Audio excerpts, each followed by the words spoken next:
Hey YouTube, it's me. I'm back with another video for you guys. I've been getting a lot of questions as far as flight attendant specific things, so I figured I would try to answer as many of you guys' questions as I could in one video, and hopefully this will reach a larger audience, because I feel like a lot of people are asking a lot of the same things, so I figured I would just put it all in a video. So yeah.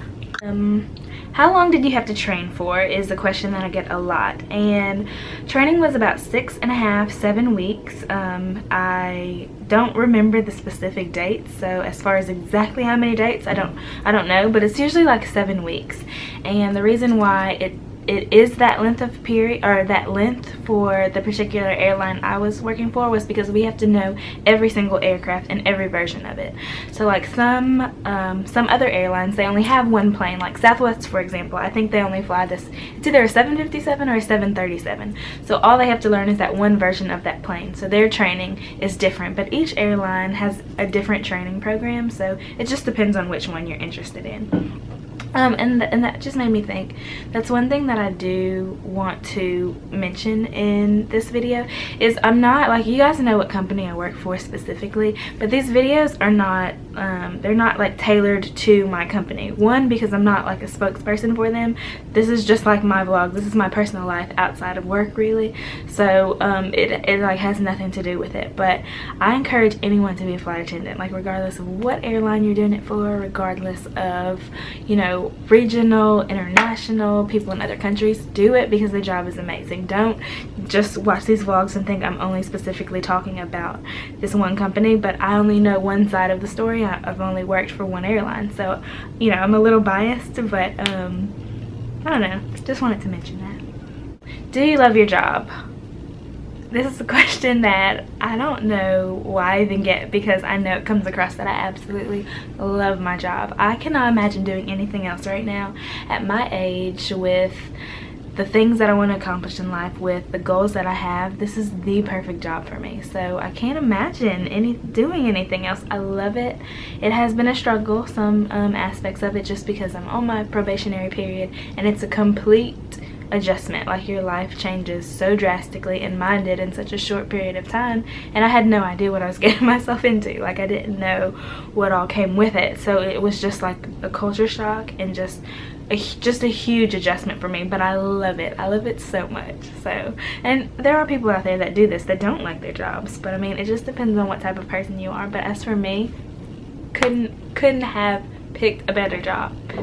Best thing ever. Love it. Do you have an apartment? Okay, this is the complicated thing about flying. I fly more right now than I'm on the ground. So as far as where I live, technically a hotel, because I spend the night in hotels when I'm on my layovers. But I like, home for me is Louisiana. That's where I was raised. I was born in Texas, raised in Louisiana, but I'm based in Minneapolis as of now. So it's kind of complicated to explain where you live and where you stay. I don't have like my own apartment right now, though. I live in a crash pad. So I don't know if that really answers that question, but there really is no like 100% answer for that. No, I don't have an apartment. Yes, I live in a crash pad, but I fly more than I'm on the ground, so yeah. Is the pay good? Yes, it is. Now, this is one of those things that, just like with any job, I would never go up to someone and say, hey, how much do you make an hour, or how much,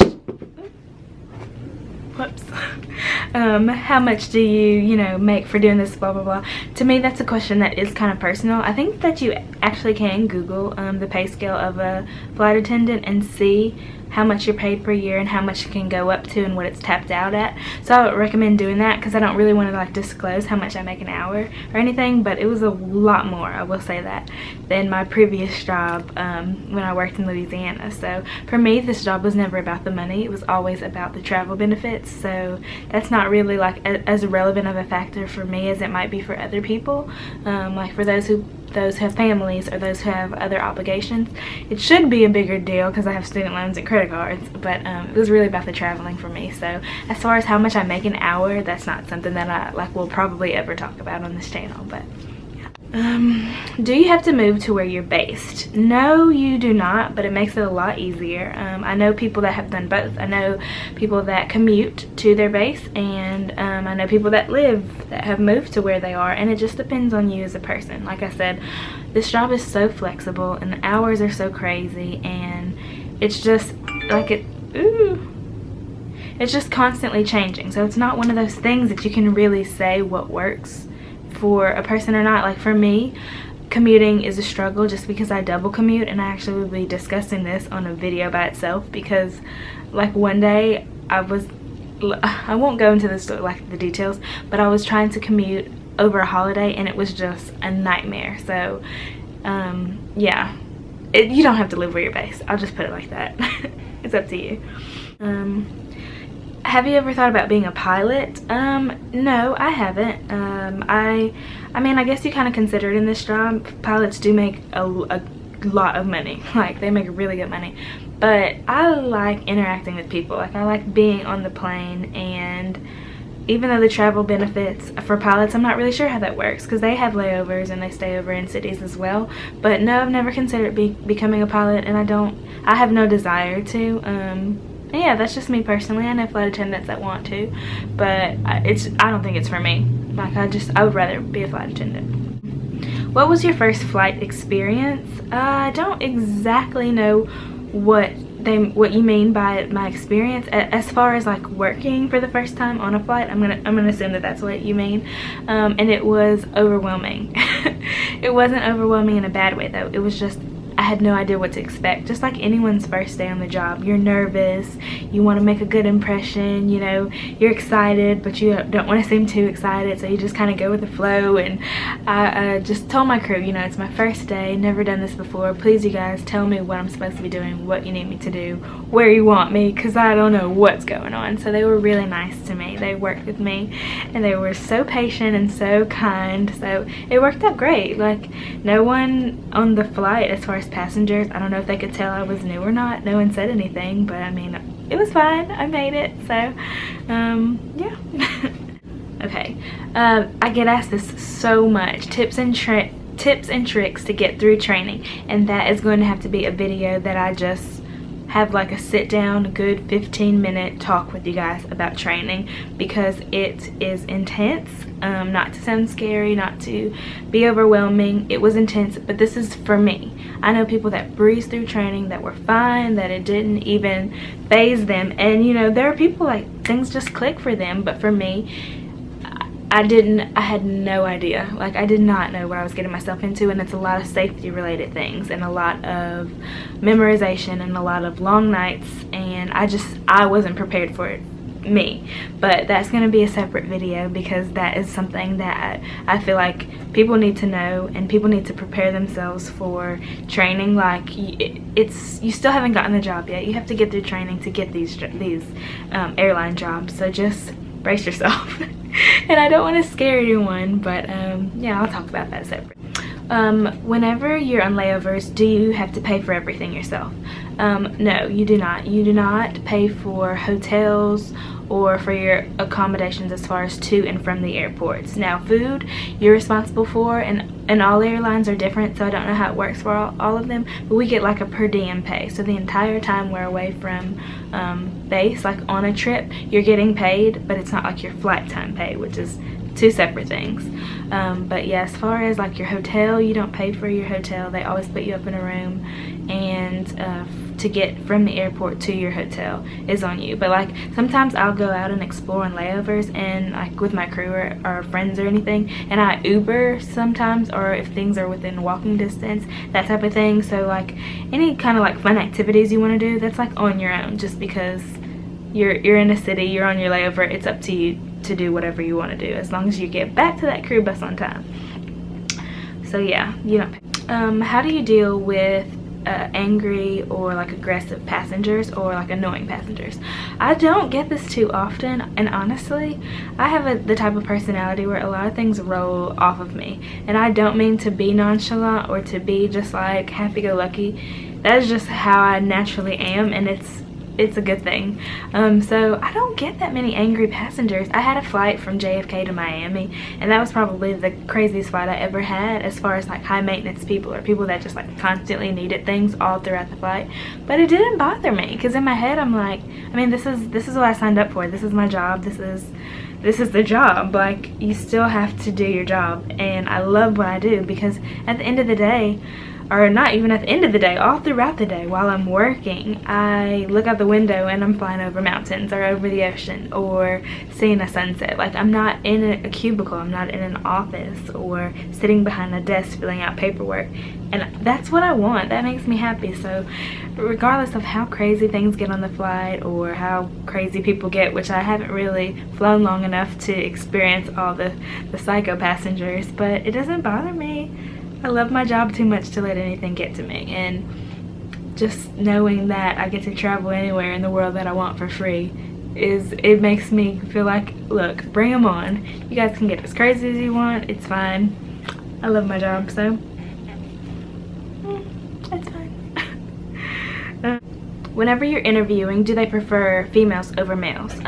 No. I do have a lot of guy flight attendants that were in my training class, that were in my class collectively as a whole, and it's not that they prefer women over men, but I think a lot more women apply for this job than men, so that's why you see more girl flight attendants. As far as the job itself, it's not really like a gender specific job. Like, I think a stewardess in the 80s and 90s, that was like a classy, really like, you know, nice chic time, and there were more women than men flight attendants, but things have changed in the 2000s and the generation we live in nowadays, and it doesn't matter. And honestly, being a boy or a girl, it's no preference. Like, whenever you interview, you just be yourself. You show them your best side, you give your personality and all of that, and regardless if you're a guy or a girl, you're gonna be like judged the same. So they don't prefer women over men. I get questions also about like, how does it work with your base? I don't know. I feel like I say this quite a bit, but I just want to really stress this, you guys, in these videos. I can only speak for me, for what I've gone through, for the things that I've encountered and experienced. And you guys, I'm a baby flight attendant, so I've only been doing this like for a few months, so there's a lot of things that I personally have to learn and that I have to go through on my own, that, you know, when I do it, I'll be more than happy to share with you guys. But I think I get a lot of questions, like, because I do have this channel and I am so open about what I do, and there's a lot of things that I can't answer. So as far as like where bases and how that works with training, like how you get based at and everything, it's different. Every airline is so different. And my roommate is actually, she's a flight attendant for another airline that's like a regional airline, and she tells me some things that like they have to go through and that they put up with and deal with that I had no idea. Like Delta Mainline and Delta Connection carriers, for example, are two like completely different things. We're both flight attendants technically under Delta, but our job, our trips, how we hold our seniority, how we bid for things, it's so different, and I had no idea. I just thought all flight attendants kind of did the same thing, and that, you know, we're all flying and we all kind of have the same routine as far as what you do, but it's not. So whenever I get questions about some things, I feel bad because I don't really like know how to answer it, but it's because I haven't had to experience it, and I wouldn't want to tell you guys the wrong thing. I'm not going to pretend like I know what I'm talking about when I don't. So I hate not being able to answer questions, but if I don't know, I'm just gonna have to say, you know, that's something I'm not sure about. My phone go. And you guys want to know the best thing about being a flight attendant?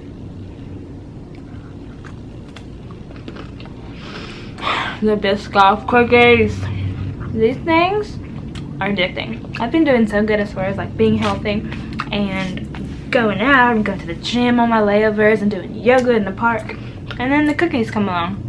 Oh, and the milk, the salted caramel milk chocolates. So good. Oh, I'm so bad at this. I'm so bad at answering these questions because then I just forget everything I'm supposed to say. I don't know. As far as an upload schedule, I don't even know if it recorded like the last 5 minutes. I have been sitting here talking to this camera and it was not recording. That is not okay. Dang it. Okay. Whatever. I'm so bad at this. So as far as like any more Q&A questions, I'll probably have to do a second Q&A because I feel like there were a lot of things that I did not answer properly. I'm gonna quickly go to my Instagram because I feel like a few people said things on the pictures, and I'm gonna try to see. Oh, and also for the people that have like interviewed and haven't gotten it on their first attempt, or said, you know, they weren't accepted for a face-to-face interview, oh my goodness, you guys, that breaks my heart because I know that's got to be like really frustrating and really upsetting, especially when you want something so bad and you don't get it. But please, please, please do not get discouraged. Do not give up. There was someone that I know in training that did it 6 times. Like literally they tried 6 times for it before they got it, and they said that they would not change anything for the world. So I mean, the job is so amazing and the benefits are great, and it's just the opportunities that you can have throughout it are so worth it. So I know that's discouraging and that breaks my heart, because like anytime I really want to do something and then I get my hopes up and it doesn't fall through, it's just like devastating. So I understand that, but do not get discouraged. Stick with it. It's so worth it. It's amazing. And anything that you want bad enough, you will keep trying and you will keep going for it until you get it. So I don't know how encouraging that is, but I really hope that you guys stick it out, and because it's an amazing job. It really is. Oh, I got asked how do you eat healthy whenever you're flying? This is so embarrassing. I don't. Like, I'm just gonna be honest. I want to, and I have every intentions of like probably this fall getting a lunch bag, packing my lunch, and like cooking for my layovers and not going out to eat. But I'm not gonna lie to you guys, room service, the what do they call them? What do they call them? The restaurants and the cafes that they have in the hotels, the little eateries and shops, and I don't even know, all the little donut shops and candy shops. All those, they get me. That is where my money goes. Like, seriously, my check goes to food and occasionally shopping. I can't eat healthy. This is bad. Okay, I can't eat healthy, but I choose not to, and I honestly am going to get better at this. Like, this is one thing that I do want to improve on, seriously, is not eating so bad on layovers. I did order a salad today, a steak salad. I'm in Rochester right now, and there weren't really any places to eat around here, and so I went downstairs and I ordered a salad, and this is the first time I've ever done that. But as far as tips on eating healthy, I'm not the girl to come to right now, and my only saving grace, honestly, I feel like, ooh, that was a weird noise, is because I drink a gallon of water a day. I drink 128 ounces usually, so I think that helps a lot with me being full a good bit of the day and not eating as much as I normally would. But the Biscoff cookies, the candies they have on the plane, anytime there's first class meals left over and we can have those, I'm just like, give me food. Like, give it to me. The fruit and cheese plates. Healthy, it's a thing of the past. Yeah, so I'm gonna do a second Q&A because I do feel like I did not answer quite a few things. So leave those questions down below and I'll answer all of them in my second Q&A video. But again, I'm on Snapchat, Twitter, and Instagram, all that good stuff. And thank you again for being so supportive and sweet and your encouraging words. I really do appreciate it. Yeah, so I'll see you guys in the next one. Bye. These are my necklaces. I did get a question about it. The first one I got at Charming Charlie's, and it's an anchor and it reminds me of my granny. And then the second one is just my initials, and then Auntie's initials. Oh, dog hair from Cosmo. Are you kidding me? And it's just an A. And